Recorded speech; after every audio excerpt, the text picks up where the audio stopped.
And literally, I'm on TV Tuesday. I got there Monday. Wow. You know what I mean? And it was a small show, but it's like, man, you go and you talk to a lot of people in LA. They've been there 5-10 years and ain't really smelt nothing. Haven't booked anything. You know what I mean? No manager, no agent, no nothing. This is me straight on the iPhone talking to this lady. You know what I mean? And it's just like, wow, no headshots, no, we heard. Luke said you're a great guy. Welcome everybody to episode 4 of Processing the Process. Again, I'm super excited. Very blessed for everyone that is watching and listening, that you guys are tuning in and wanted to be a part of this journey with me. But I have another exciting guest here that I'm excited to get into his story, talk more about his journey, and just, really just dive really deep in what he did to get to where he is. And I know he's still on his process, still on his journey. It's a lot more to go. But again, without further ado, please introduce yourself. My name is Shondo Blades, a.k.a. the sexiest man in the world. No. Professional MMA fighter, actor, entrepreneur, inventor. You know what I mean? The list goes on. But yeah, man, we here. Absolutely. So I heard a little bit about your story. I know the list definitely goes on. So I definitely want to pack as much as we can into this episode because you have an amazing story that I want to dig into and get people to understand. Like I always do at the beginning, I would love to hear about your origin story, if you will, kind of where you grew up, who you are, growing up as a kid. Obviously you named all the things that you have accomplished thus far. Mm-hmm. Where did that come from? Was that you as a kid? Mm-hmm. Like, tell me more about that. Well, I was born and raised in Houston, Texas. Okay. I was a football guy, played college football at a school called McMurray University. I started at quarterback there.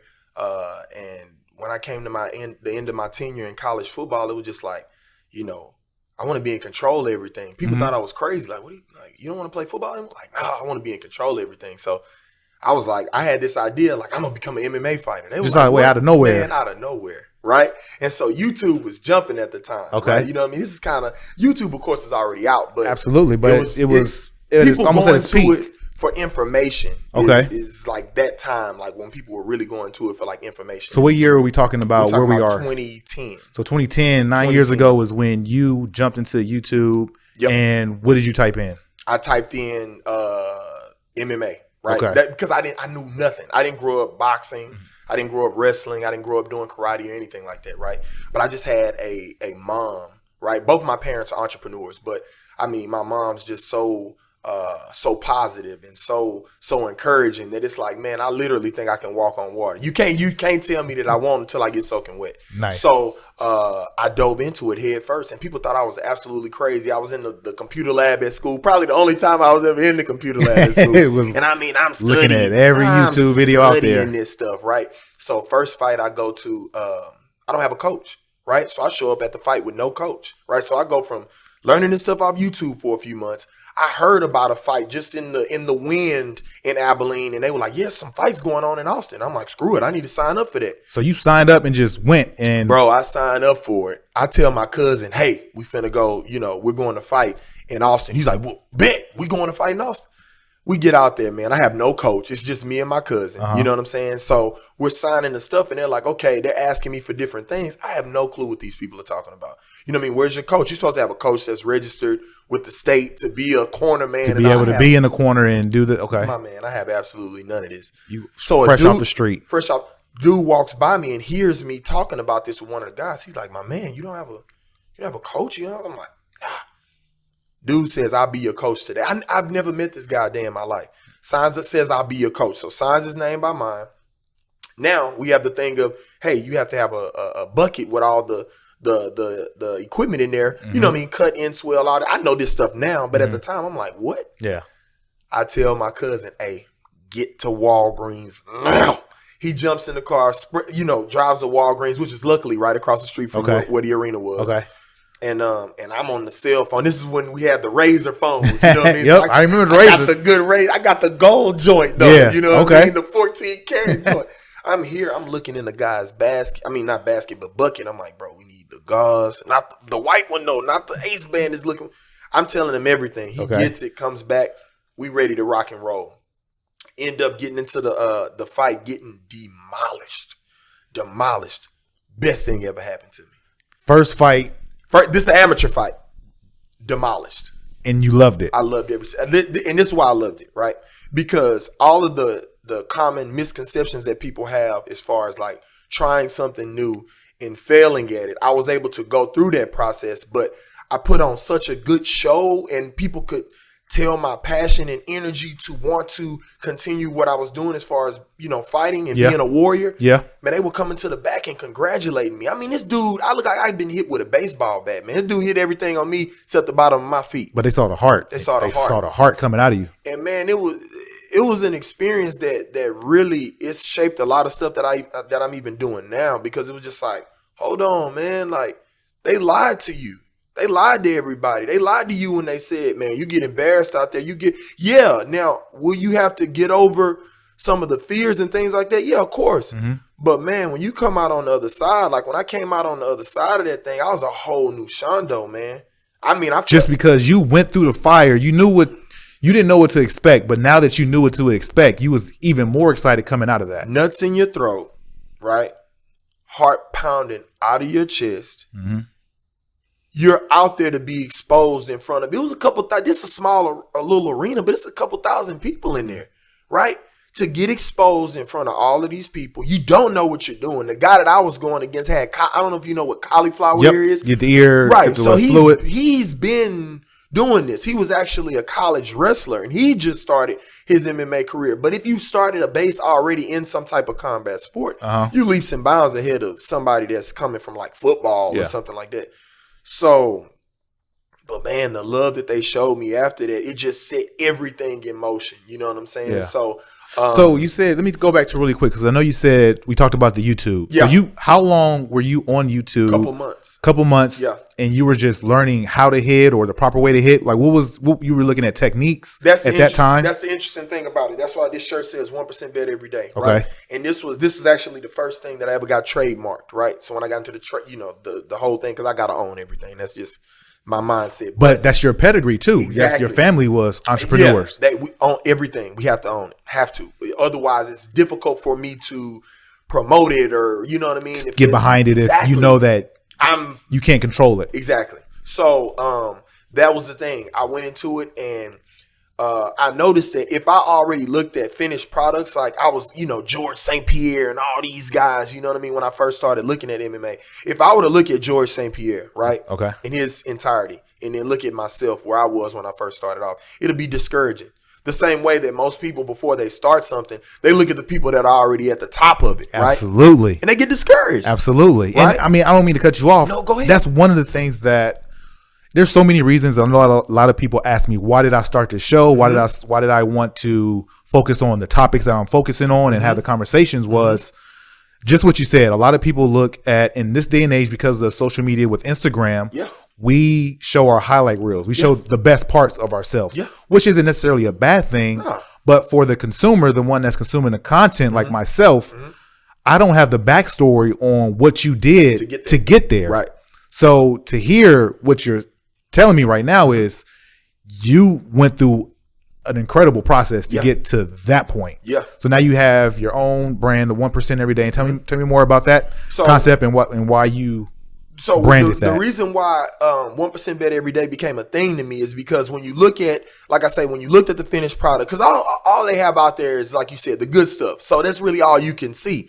So it was just like, okay, if we're not already there, what can we do to get there? When you look at a house, right, the house is made of bricks, but the bricks are individual entities that make up the entire house. So I said, screw that. We're not going to worry about being a finished product. Let's get the jab down, right? Then the jab started getting nice. Let's go to work. And I'm popping that jab. I said, oh, here we go. I say, let's see what's up with that cross. That cross gets nice. I say, now we working. I say, let's go to some kicks now, right?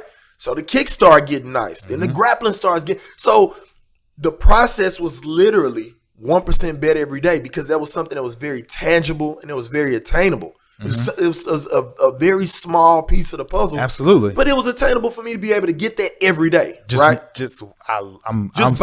By doing it. I'm so in love with your thought process, because your thought process is exactly what I'm trying to convey. Yeah. Is that 1% every day, the process, and stick to that process, stick to just getting better every day. Yeah. So how did that turn? So you had your first fight. You started loving it. You Yep. fell in love with it. I'm Yep. sure you went back to the gym after everything healed up Yep. and started to get back to work even more. Yep. So I come after that. Then basically, school is over now, right? So I graduate with a degree in business with a concentration in marketing. Okay. And I go to, I come back to Houston, right? So I come to Houston and I'm just looking for gyms or joints. I'm just walking in gyms, just, real rogue like, because I don't really know what the hell is going on. So I walk in gyms and I finally found a spot that's got some pretty cool guys. So I ended up being there a couple of months and then I took a pro fight. Most guys fight in the amateurs for a certain amount of time. To sharpen their sword, so to speak. But I was just like, you know what? Let's fight pro. You just jumped into it. People thought I was crazy, but it was like, hey, let's see what's going on here, right? So end up taking a pro fight. So I won that pro fight in a minute and like 30 seconds, which is good and yeah. I won the fight quickly, very quickly. Was that? Excuse me. So was that your second fight? Was my your second official fight? First professional fight. First professional. Yeah, the one. Wow. Yeah, so you were and this is all in. Yeah, so this is only a span of about 7 months I've been doing this, you know what I mean? In this entire from YouTube to pro. Yeah. And it's just one of those things where it's like taking every single piece and then using that to mold myself and build myself. So yeah, that's what happened with that. So I was able to take the gains and take the strides that I was able to make every day, and then was able to basically create a product that I felt great about putting in the cage, and I was successful with it. Mm-hmm. So then after that, where the acting comes in is that basically I was training for a fight. And one of the guys out there, his name is Boss Rudin. Boss Rudin is like the godfather of MMA. The people that know, MMA, you guys know Boss Rudin. Mm-hmm. So Boss Rudin's from Holland, right? So he's got this funny accent. Uh-huh. So he's like, Shondo, hey, I'm not going to lie to you, man. Like, I think you got something. I'm like, you think I got something? He's like, yeah, man. I like, like what? Like, what you think I got? I'm thinking he's talking about it in MMA. He's like, man, the camera would love you, man. I'm like, because he had just done a movie with Kevin James, the chubby guy from King of Queens. I'll probably watch that every night before I go to bed. This guy, he did that MMA movie with him. Here Comes the Boom. Oh yeah, I remember that. I didn't see it, but I know what you're talking about. The bald guy, the muscular bald guy. That's Boss Rudin. Okay. Right? So I was training with him in Los Angeles. Okay, and he was like, and the training came about with him because he saw me after one of my fights because he announced it. He was like, man, you something. He's like, come out and train with us. I'm like, bet. I go out there and train. Uh-huh. And then now I'm out there training with them for I think it was 3 or 4 days I was out there in LA. Okay. He was like, man, that's when he said, hey, man, I think you got something. And then he started kind of elaborate on it, and we start talking about Wesley Snipes and all these, you know what I mean? Who's the next guy? Who's the next guy? For that type of physique, role, combat black strike. Action star, like with the real, like not just the popcorn made up. And it's no disrespect to any actor that, really doesn't embody it, but you can tell. It's like, I can tell if a guy got ready for this role or if this is him. Correct. You know what I mean? Like, you can totally tell when this guy just got taught how to fight. As opposed to somebody that's a fighter that's learning how to. Like when I watched Black Panther, it's like you could tell they were prepared for the role versus this is them. Yeah. You see what I'm saying? Yeah. So that's what I mean. And when he said he thought I had something, I came back to Houston. 2 weeks later, I moved to LA. Right to a motel right off Hollywood Boulevard. All in. You don't all in. You waste no time. No time. When it says go, let's go. No time. And and what's funny is this goes back to when I first started MMA because a coach that I had met in passing told me something super dope. And again, I was able to apply this to life and business and everything else. I was like, I was trying to do something with a certain combination. And I'm like, man, like I'm trying to get it in there. He's like, yeah, I'm looking at you. I could tell that you're trying to get it in there, but you keep hesitating. I'm like, yeah, because he's not dropping this. Then he said, let me stop you there. He said, that guy trains too. He's not just going to give you the opportunity to do this to him. If you want that opportunity to come, you have to make that opportunity come. That's life lesson. That's a jewel right there. Listen, he dropped both carrots on me. I'm running behind him with the wheelbarrow trying to pick him up. Yeah. What do you mean? He said, if you want that this guy is he's a fighter. Mm-hmm. He's not just going to be in there. Now, you may catch somebody slipping sometimes, but for the most part, his form, his technique is going to be good. Now, if you're trying to get across what you're trying to get across, You have to do something to make that mistake happen on his part. Understood. And I thought that was live. That was super live. So I'm like, I've got to make these things happen. It's not going to happen. I have to. You have to actively absolutely make it happen. So that's why my mentality is the way it is. Okay. I'm the type of person that I'm going to jump off the mountain and build a plane on the way down. That's just me. I'm not going to look for the instructions at the top of the mountain trying to see how to build a plane, because before you know it, opportunity is passing, because it's going to be people with, the nuts to go ahead and make that leap, and they just going to be building. And right before they hit that ground, they get that engine started. Make it and put it out. You got to do it. So I do want to understand where that came from, because I hear the story and that kind of clicked and you was off to the races. You know what? I'm going to apply that in every aspect of my life. Right. But I have a funny feeling that was somewhat a part of your life. It was. Growing up. As a kid, maybe it was because of your parents. Right. Like, do you know where that came from? I absolutely know where that came from. That's why I touched on it before. I was like a science experiment for my parents. You know what I mean? My parents didn't raise me like in the typical household. I was raised to believe that I could literally do anything. You know what I mean? Like anything. There was nothing that it was like, nobody ever told me, oh, you got to be 10 times better than this person to do. I was never told that. You can do it. Whatever. What you talking about doing? Cool. Figure it out almost. I dressed up like a Ghostbuster, right? Okay. Until I was like 11 years old. Okay. And used to wear the Ghostbuster outfit to school with the proton pack. Oh, really? Listen, man, I'm in that type of world. You was all in. I'm all in. I love it. If I believe something and I'm rocking this way, that's how we rocking.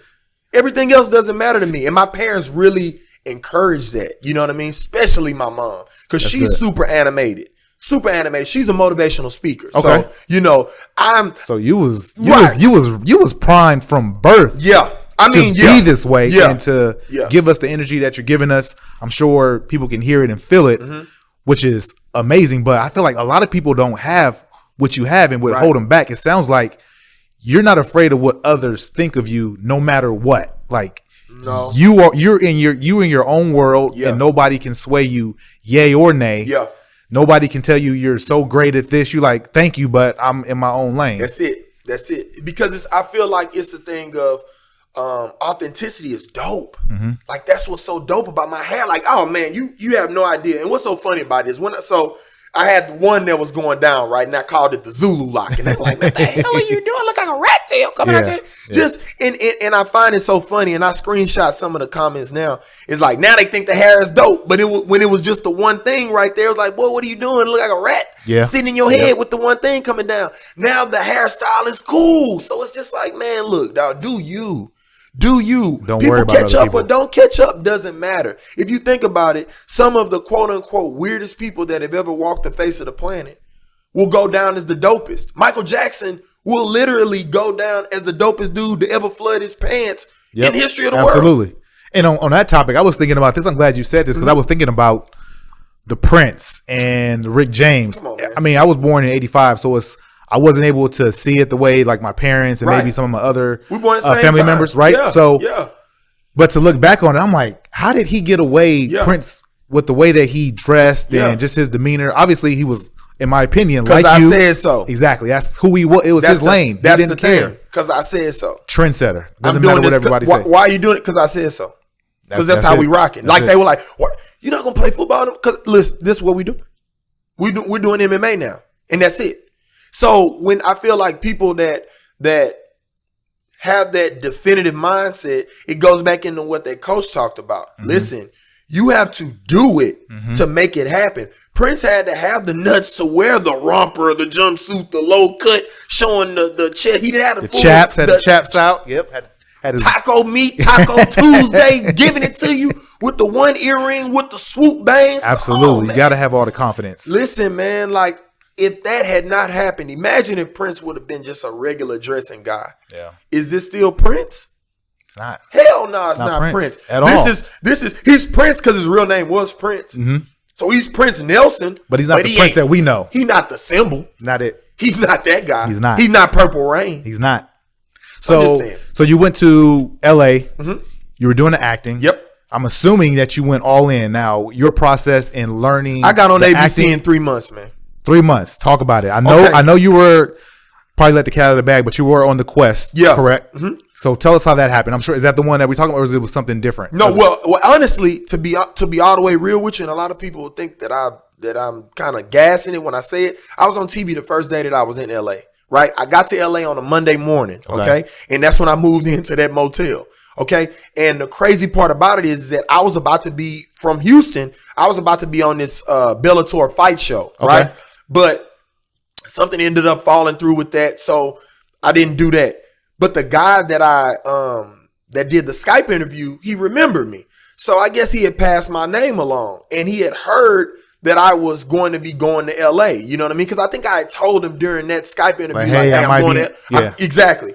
So man, I'm literally had just walked my first batch of stuff up to the motel room. I come downstairs, a lady called me. Right, this is early in the morning. Mm-hmm. I'm like, hey, what's going on? Yeah, Shondo, this is such and such. I'm like, okay, how you doing? And she's like, I got your name from a guy named Luke Verge. I'm like, okay.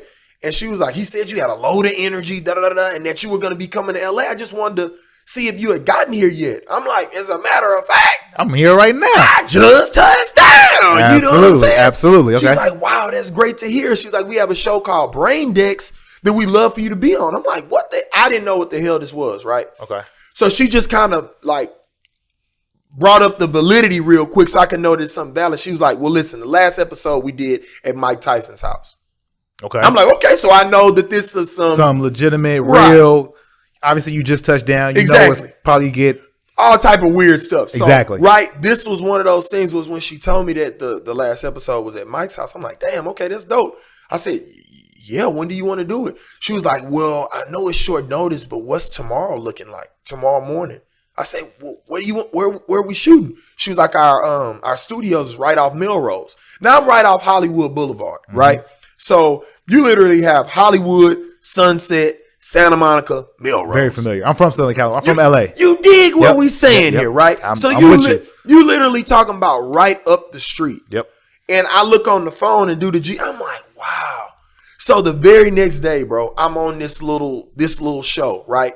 And I'm just like, and I remember taking a picture of the envelope with my name on it. I'm like, we already getting Hollywood money. I'm hyped, you know what I'm saying? But I'm just like, you know, and it's all because of the energy we put out for something totally different that we didn't even know about this stuff here, right? But you was open to any opportunities. Any opportunity. But the guy liked my energy from the Bellator show, right? Bellator is a fighting league, right? Yep. So he it was for that, but he liked my energy. He's like, man, so he just started passing my name around to different producers and all this type of stuff that didn't have nothing to do with fighting. Man, that's a jewel right there, in my opinion. Yep. Sometimes you never know who's watching, who's listening, who has a connection to somebody that is not even in your radar, or you couldn't even think about. But you was just doing you on who you are and just giving the best at whoever you're talking to. You giving them your all. That's it. And he saw that energy.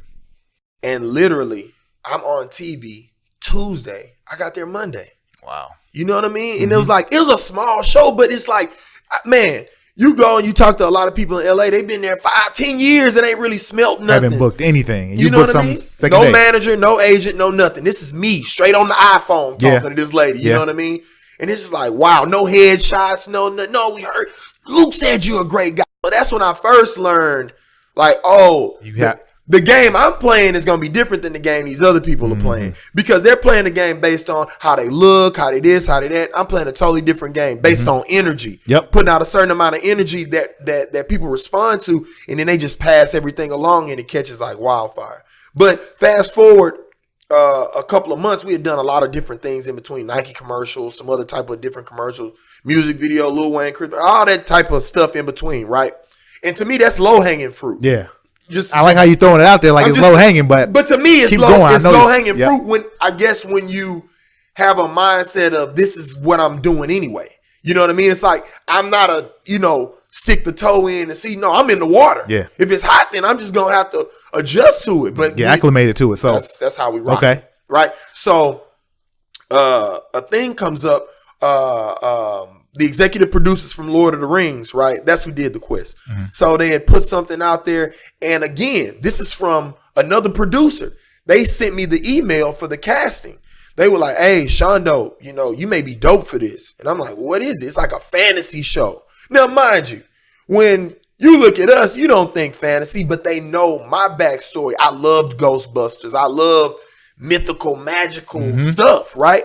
So like, Shondo, I think you'd be dope for this, right? Now, almost 100,000 people auditioned for this show. Oh, That's wow. what people don't understand. They did major casting calls in every major city in America. Oh, wow. Okay. So LA alone had like 30,000, right? So they did LA, they did Dallas, they did New York, they did Boston, and I want to say Chicago. Pretty much all the major markets in the U.S. Exactly. Brought them all out, right? Okay. So every Comic-Con lover and everybody, oh man, was out there already. Man, they in costumes and everything. When I came to the one in LA right by the airport in El Segundo, I'm in there, I'm like, because they're all in there and they're trying to see what they need to be so that the camera likes them. So you went to the audition. Yeah. What did you do that made you stand apart from everyone else that was there auditioning? Like, I'm about what to go did you third do? person on you, Melvin. I'm about to go third. Please. I was just Shondo, man.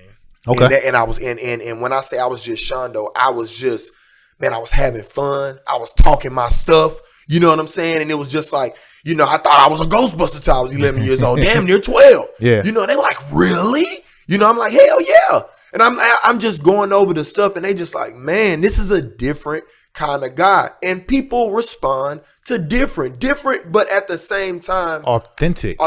And I'm not putting off anything with anybody. Like, I don't judge. I don't care what you like. That's dope. If it looks cool, Prince, I thought he was dope. Some people might say, that was.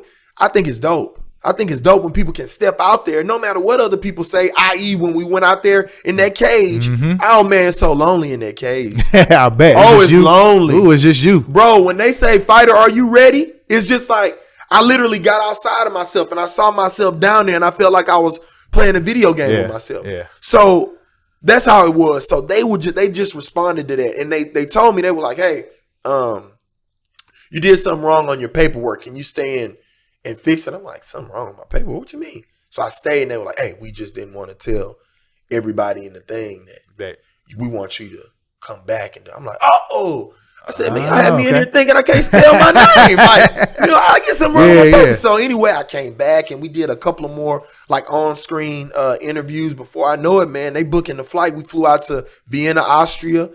We shot out there for 10 weeks. Oh, so it was shot in Austria. Oh, big dog. Okay, so this is big time. Big dog. I mean, I know it was on ABC, but this is big time. This is the real deal. We had drones almost the size of this table dropping in the shots coming out. You know what I mean? Hey, it's going to be a dragon right there. So they got tennis balls up there for you to, I mean, this is real deal. So would this be safe to say this was your first big gig or the biggest gig to date that you had was the Quest? Yeah, from that point, yeah. Okay. Yeah, absolutely. And it was just like, whoa, like this is, you know, and again, I'd been around other people in LA and I'm just listening to the sob stories and I'm just like, shut up already. Yeah. Like, you know, but I know the reason that they're not advancing is because they're trying to be 35 different people.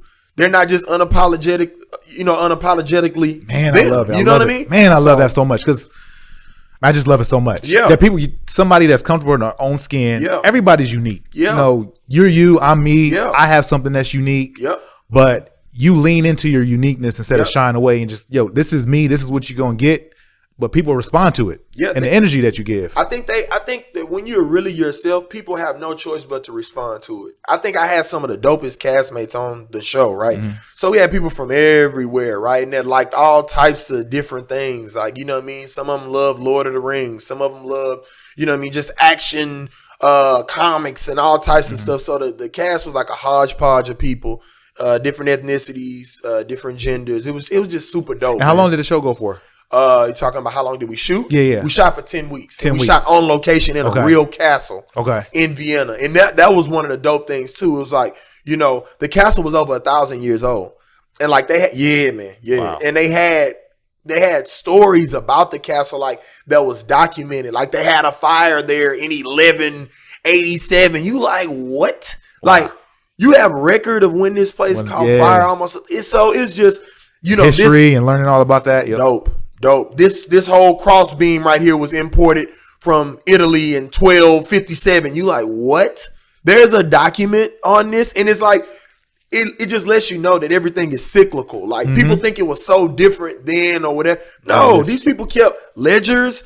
They kept accounts. They kept everything. It was just done in a different way. Now it's on the iPhone. Yeah. Then it was just on, on paper. Oh, yeah, on the scroll. Oh, yeah. On the scroll game, on the scroll tip. Absolutely. You know what I mean? So, but yeah, man, that show was super dope. So when it came out, it just started to open a lot of doors. It gave me access to a lot of people right away. Okay. That it takes other people a lot longer probably to get access to. Bertram Von Munster was one of the producers on it. He did they created The Amazing Race. Yeah. So his wife Elise, Mark Ordesky, Jane Fleming from Lord of the Rings, the first one. It was just your Rolodex start opening up, and now you started getting more opportunities or more looks at this point now. Once that ended. I'm sorry. Go ahead. No. I'm saying once that ended, did that mean that all those things opened up because of the relationships you made while you were on that show? Absolutely. So again, as we talked about before, it was an understanding that the relationship game was the biggest game there was, right? The relationship and the connection game. Like I have no agent, no manager, right? You talking about emails coming directly to Shondo. You know what I mean? You didn't have no agent. Nothing. Still. Nothing. Like didn't. Nothing. Again, I got to control everything. Got to control everything. Got to control it. And it's no disrespect to agents or managers because it's certain things that I do business with, but I more so let lawyers take care of it. You see what I'm saying? Understand. Because that's really what you need. You need like lawyers, the guys legal to review the contract, make sure the jargon what you want is in there and protects you. I understand that. Exactly. So I in the beginning, I love understanding what that boardroom looks like, what those conversations look like. I never wanted to be the guy, even in MMA, I never wanted to be just the athlete guy or just the actor guy. You know what I mean? Who was just like, oh, I'm just going to let my agent handle that. I'm just going to let my manager handle. No. You want to know everything. I got to know. I want to know. I have a thirst for the knowledge of what's going on. Because when I go talk to somebody else, they're like, this sucker is sharp, man. And when you're dealing with somebody sharp, you don't want to get cut so you don't screw him over. Nope. Because he's sharp. Not. You dull, you missing 10, 15 racks. You don't know where it went, right? This went on, this was a such and such cost. And because you've always just been the athlete or just this guy, you're like, oh, okay, this seems about right. Wow. So it's I paid attention to the details. You was in there.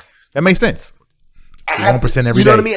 I gotta know. I gotta be in there. So yeah, that just started I really saw how the game was played when you're able to get access to certain people quicker. You know what I mean? And have a lasting relationship with them. With all of those people that I mentioned, I shoot a text to them once a month. You know what I mean? Or an email. Hey, if it's Bertram, hey, what's up, big dog? It's Shondo, baby.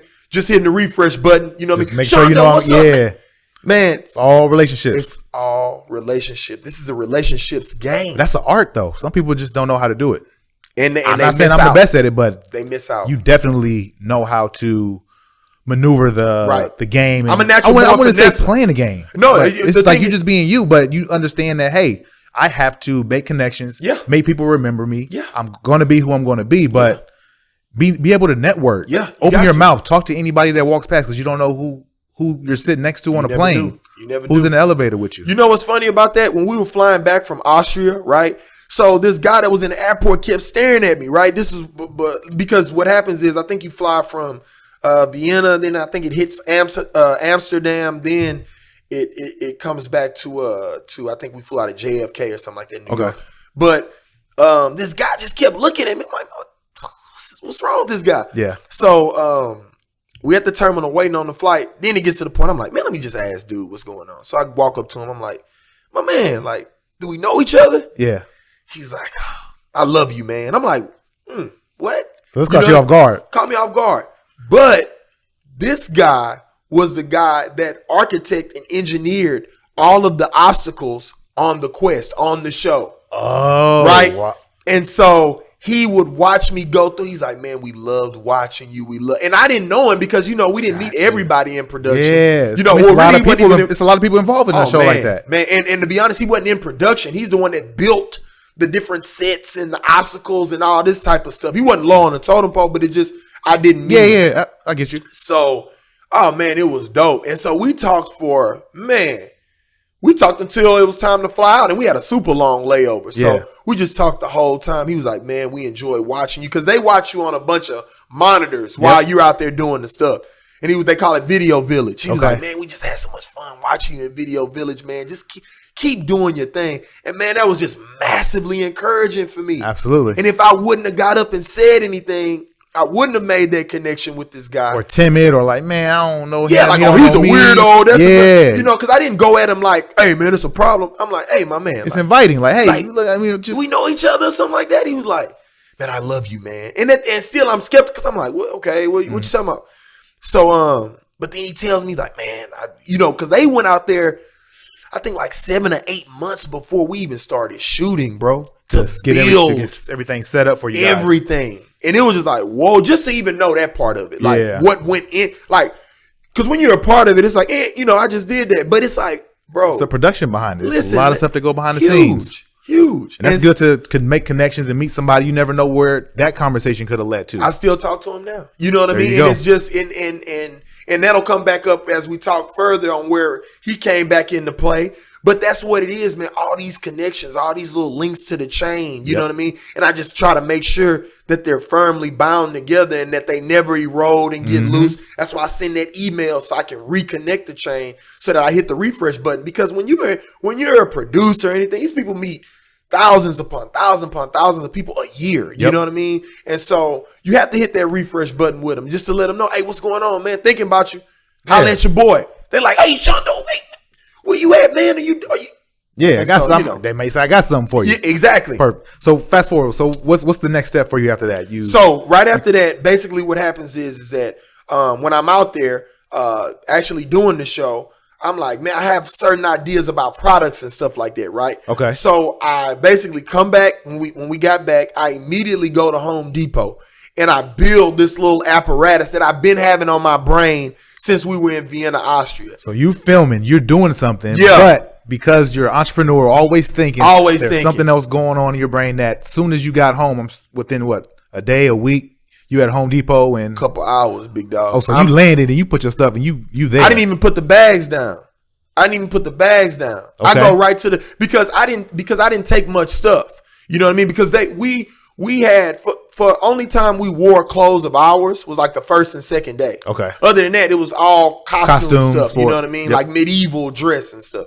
So I didn't have anything. You know, I'm a guy, so I think I had maybe a big backpack or something like that. Yeah. Man, I'm at Home Depot, big dog, and I'm cutting and doing all this. This lady walks by me like, I don't know why, I just feel like I need to take a picture of you. I'm like, cool. I'm sitting in the middle of the aisle making stuff with PVC pipe. So, but how this came about was while I was out there in Vienna, Austria, shooting, I wanted to train, and nobody knew how to hold pads or do any of that stuff. So I'm just out there just basically shadow boxing for 2 months. You know what I mean? And I'm like, man, it would be dope if something existed to where the person on the other end didn't have to know, how to hold hand pads or whatever. Okay. So that was the idea. So I came back, created it, made basically this little prototype of it, kept refining it. Then it was time to go start talking to patent attorneys. You know what I mean? So now you go from football player, MMA, inventor, actor. Was football player, MMA, actor. Yeah, I can't even keep track. Yeah. Now we on inventor, right, of this device, right, that helps you be able to train, right, the correct way, right, with someone that doesn't necessarily know how exactly to hold the instrument the correct way. Exactly, because other than that, you're not able to get any type of work in, and that's what it was like. It was like I was in another country and nobody could train with me or do anything. So I'm just like, oh man, it'll be dope if this. So when I came back, I created it. Okay. You know what I mean? And then I immediately started going to lawyers. I didn't know anything about this is that thing again about not sticking the toe in, about just jumping in. Jumping right in. I didn't know anything about patent attorneys. I think the first guy that I went to, he did like, I don't know, some type of lower level business law. He was like, son, I'm not the guy. I'm not the one for you, bro. Right, but go to this guy. Okay. Right? So now I got a real official name. I go to that guy. Don't work out with that guy. Go to another guy. Go to another guy. I finally get to these people because everybody's just telling me the fees that are involved in it, right? They're not saying anything other than that. I go visit these other guys, Dale Quisenberry. Shout out to my boy Dale, right there in Bel Air. And he basically says, I think this idea is dope. He doesn't say dope. I'm giving Dale a little bit more swag than what he got. But he and his partner was like, I think this is cool, man. They saw something. We'd like to be a part of it. I'm like, in what capacity? He's like, we'd like to do a contingency deal. Now, mind you, this is what I'd like to say to all your viewers out here, right? So they're saying certain things, and some of the words I don't understand right off. Okay. But I'm underneath the table with the iPhone. And every time they say something, I'm looking it up, right? Mm-hmm. So they're saying in the meeting right there. In the meeting, because I'm right under the table. And I'll look down, I'll catch the definition of it, then I'll come back up, and then I'll use the exact same word in the sentence, because remember what I told you. If you dull, you get taken advantage of. Mm-hmm. You sharp, they don't mess with you because they don't want to get cut. So that's what I'm doing, right? Mm-hmm. So I say, you know what? Draw something up, email it over to me. I'm going to have my other attorney look at it. I didn't have another attorney, but doesn't it sound good? It sounds great. Right? So then sounds professional. Right. So then when I leave there, I call up who? Jane Fleming, one of the executive producers from The Quest. I say, hey, didn't you say your brother was a business attorney? Sure is. I said, can I send him a contract? And Shondo, whatever for you. Send it over. Relationships. Big dog. It's bigger than anything in the world. So I send it over to her. Her brother says, can I give you a call? I'm like, sure. I'm thinking there's some fugazi stuff going on. He's like, listen, Shondo, that's pretty much a standard contingency contract that they want to do. He's like, and I was like, is the percentage about right? Like the 4%? He's like, yes, that's about right. So I'm like, cool. So I go back to him. I said, listen, I think we can do this, right? So for people that don't understand what the contingency deal is, right, is basically they took care of a lot of the filing fees with the patent, right? Okay. But what they get is 4% of commercial sales, right? That they get paid. Okay. But this is where the dope part about this comes in, that especially if you're an individual that's invented a product. Because in this particular space, you got Everlast, Century, a lot of big companies. They'll take your idea and they'll just start putting it out. And what'll happen is, because you're just an individual entity, they'll drown you, because you'll try to sue them, but they could just keep you in court for years, right? And your money will probably run out. Okay. Definitely. And as a little dog. Right. And they'll keep going. So by doing this and having the lawyers with skin in the game, part of the contingency is they represent me for free in any litigation if anybody were to infringe upon the patent. That's good. You understand what I'm saying? Absolutely. So now I've just got some built-in guard dogs for myself. So now I can operate with complete confidence, because if you do try to rip it, right, I got lawyers that's going to be on you. Why? Because their money's tied up into it. Mm-hmm. So again, just seeing these different ways on how to play the game as I go along. If I would have just paid the patent flat out, right, that would have been cool. And I could have done that, but they don't represent me. But now you got partners. Because their money's tied into it. Protect your flank when somebody come and try to take your idea. And that's the game. So that's how I started the invention process. I'm up to 50 patents now. Are you up to 50? I'm up to 50 patents now. Big 50. Okay, what year did you start the first one? Just curious. Right when I got back from doing the Quest, which was, I think, 2014, something like that. 2014. Okay. I think it was 2014 if I'm not mistaken. I'm terrible with dates. I don't even know what day of the week it is right now. You know what I mean? But it was soon as I got back, I made the prototype, and like what lawyers are used to people coming in with just like a sheet of paper. Like, this is what I'm thinking about. Yeah, you came in. I came in with a fully working prototype, a video of us using the product, a bound copy for everybody. I asked them how many people were going to be in the meeting. They said 3. Had bound copies for everybody in the meeting, including myself, on entry-level strategy, competition, the entire thing. So like business, you business, you put your business hat on, your entrepreneur. Again, right? The family, you've seen it done. You know how. And my mother is a fool with presentation. My mother is a downright animal when it comes down to presentation. If she comes into something, she will have a leather back bound with the embroidered gold, whatever of your name. If y'all are coming in for me, this could be a 10-minute meeting, because she understands the impact of the presentation and attention to detail. Exactly. And so when I came in, I had all of those and I passed it out to everybody. And I said, hey, if you guys are open to page 1, we can start going through. And it was just like, and I just kind of already set the tone for the meeting right there. Right there. Like the process is phenomenal. I hope people are really picking up the jewels that you're dropping, because I mean, you really are just dropping. I know it's just you just being you, and that's just what I you have. But it's talking about this, man. Like, I'm listening. I'm trying to like take it all in and really just. This, bro? I can feel it, and it's infectious, and I appreciate it. So you're up to 50 patents, right? I have 50 different patents now. This moment. So that people understand, this isn't 50 different products, right? So each product has multiple patents within that product, right? So take, for instance, this mic setup right here. Mm-hmm. If these guys have patented anything on it, they may say, okay, the way we do the little wind blocker here, the way we set it up, it's like different patents within this one product, right? So that's how it is. Okay. So every product may have 8 different patents associated with that, right? Okay, understood. Of levels of protection, so that if they rip this part off, then that's this. If they rip this part off, then it's that. You see what I mean? Yep.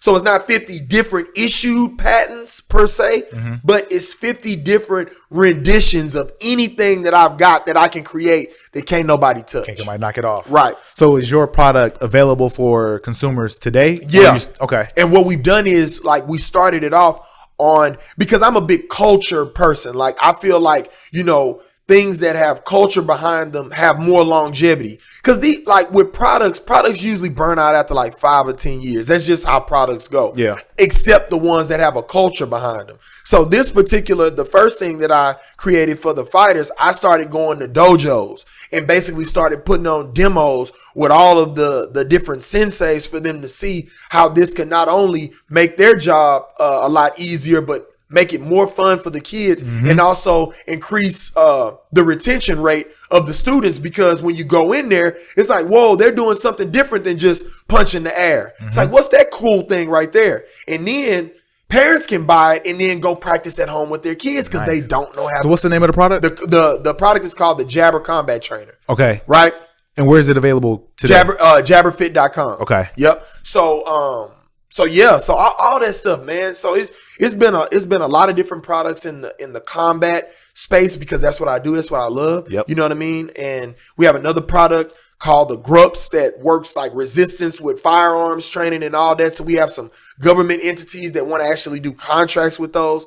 So everything is just moving, man. And it's all within the space that's really organic to myself. Love combat. I love competition. And that's what everything that I've pretty much created is in the vein of. We Absolutely. have an animated anti-bullying program that I have in elementary schools across the country now. Okay. Called the Jabber Knights, right? So the name, I created the Jabber Combat Trainer. And one of the moms was like, I think this is really cool. This may help my son keep from getting bullied. I said, boom. We need to create right away. I know it was right away. Right away. So now we got this, the mascot characters that go into school. Oh man, it's lit. Nice. It's lit. So that's across the country. Across the country now. Okay. So it's been some done, of course, in Cali, New York, Connecticut, of course, here in Houston, Delaware, Arizona, Michigan, a lot of places. I wanted to flood everything, and the whole initiative behind the Jabber Knights is kick bullying out of America, right? And it's a very assertive type of way of dealing with the bullying epidemic versus just saying, we hope. Please. You want to put some action behind it. Hey, man, listen, if we're going to say that we're going to do this, then we need to give people an action item. Don't just tell somebody, that people shouldn't bully them. People shouldn't kill people or rape or do any of this stuff. But self-defense classes are at an all-time high, right? Because the whole thing is that once you strip away all of that stuff, it's got to come down to a solution. And what's been the solution for any of the bullying? It's been nothing until now. That's why I created the Jabber Knights, whose initiative is to kick bullying out of America. I love it. I love it. Absolutely. Man, you have an incredible story. I mean, there's so much to it. Did we touch everything? Listen, man. I know it's so much. When I do these things, like I sometimes I have to think, like, should I just keep it to the fighting or the acting? But it's difficult because it's me, so it starts unfolding into the other stuff, and it's like sometimes, I'm not gonna lie, we can get lost in it. You know what I mean? No, you can, but it's because you have an action, you go, you don't hold back. No, and also from our conversation here, you're not looking for it to be perfect. As soon as you open the doors, it's ready to go. No, you know that. Hey, do a little bit today. Do a little bit today. 1% every day is going to make you reach the finish line or whatever you see as a success or the end goal. Absolutely. Man, that's an amazing story. It's got to be there. It's got to be that. You know what I mean? Because it's like what I think is dope is I look at and research. I'm a glutton for information. I got to have it. Like we had a coach in high school. Just I got to have it, right? Yeah. And that's what he used to say. And it was just like I feel like everything that we do, like we have to go find that information. You know what I mean? So I look at all the great people that have done anything, and I'm like, okay, when you look at certain people when they first started, it may have sucked. It may have been terrible. Yeah. But you look at them now, and it's a finished, polished product, and it's like, but you wouldn't have got there if you wouldn't at least start it. Absolutely. You got to start it, but you got to have a process. And I love your process. I love your story, man. Please let everybody know if they want to follow you, if they want to purchase any of your merchandise, your products. Where can they find everything? Well, you can go. I'm on everything is Shondo Blades, SHONDO BLADES. That's on Facebook, Instagram, Twitter, all that stuff. I'm trying to do a better job with all that stuff. I'm not gonna lie, like I'll do stuff, but it's difficult to always post. And I'm sure you got a lot of things going on. And so I'm wear a lot of hats. I'm trying to get better at it. You know what I mean? So that's all the social media stuff. You can go to the Jabbernights. TheJabberKnights.com. Okay. If you want to see the anti-bullying thing that we've been doing. And yeah, man, like I appreciate the love from all the people to just go check any of that stuff out, man. Man, absolutely. I want everybody to go out there and check out your site, especially with the anti-bullying stuff. I think that's amazing. It's definitely helping the youth. Obviously, bullying, like you said, is at an all-time high. Right. Especially in this day and age with social media, where I didn't have to grow up with social media, so I can only imagine with my niece and nephews, right? And every person, different game. Yeah, it's a totally different game. So I completely understand it and empathize with what's going on in that. So thank you so much for doing that. One thing I always give a parting shot or a parting question. You may have heard of it or seen it, but I just want to know on a professional level, is there anyone that you would like to do business with? Could be anybody. Can I say two people? Absolutely. I love to do business with either Jay-Z or Master P. I love what Master P is doing. I love his thought process of get you a product and push it. You know what I mean? And of course, with what Jay is doing, I just like the way he's been able to diversify and get into all these different markets, but do it with such finesse that it's kind of like you don't even know he's in those markets. You know what I'm saying? Yep. So it's like I like the way those two guys are doing those things. I like the way Jay-Z is finessing the game right now. Absolutely. And I like the way Master P is really in the I love Master P, man. Yeah, Master P is an inspiration if anybody's ever heard his story, which I'm sure some of the people that's listening have at some point. Yeah. But obviously this is going to live in social media forever. So if anybody is listening, no matter if it's, what is today, if you hear this a year from the day that this is published, please try to connect these two individuals together. Shondo, I appreciate you coming. Appreciate you. I thank you for sharing your story. It's an amazing story. And man, I'm such an honor to sit here and talk to you and be inspired and drop all these jewels. I appreciate you, bro. Man, absolutely. Thank you so much. Thank you.